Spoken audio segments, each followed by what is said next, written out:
Welcome. This is a brief overview to your week where we're going to be focusing on aspects of child development and the role of teachers and other adults in the lives of children in the support of creativity.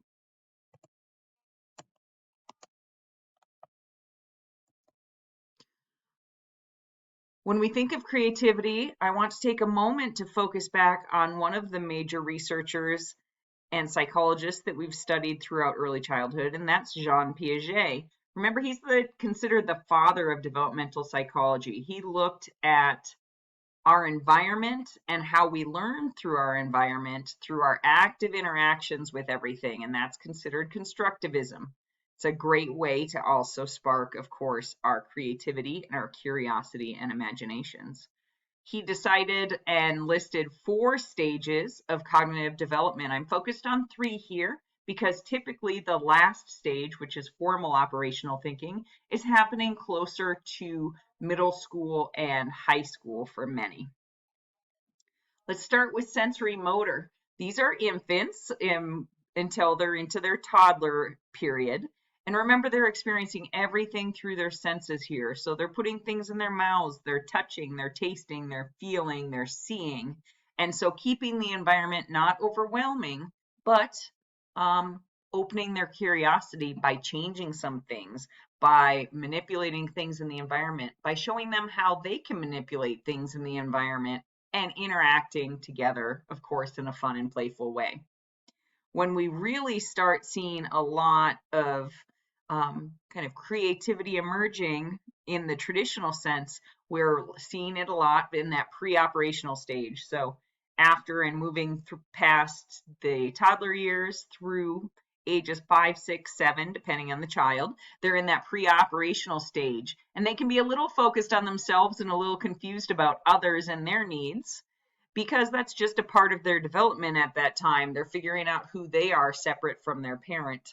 But this is a fun time where we see lots of creativity. They love to tell stories, be a part of storytelling.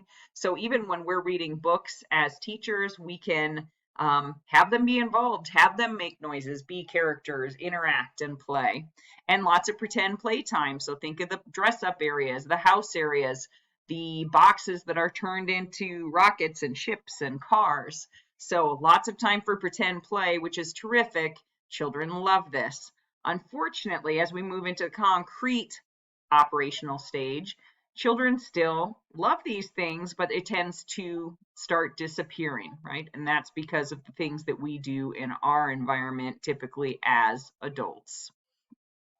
They still love to role play and be an active part of storytelling.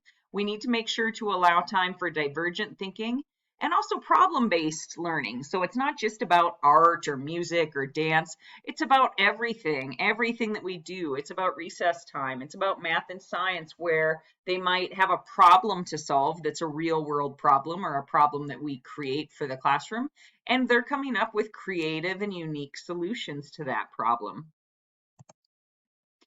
Our task, because it is not something that's inevitable, but we do know that the decline starts coming on relatively fast once children are in elementary schools.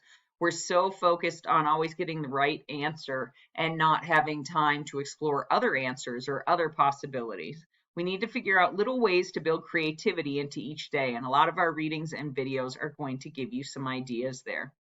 So we're looking forward to this week finding and sharing specific strategies that you found on your own or that you especially found helpful within our readings and videos to share in the discussion. And then also you'll find within your readings and you'll be writing about what are things I can do if I'm working with infants or toddlers or preschoolers or lower elementary students to support the active growth and development of their creativity.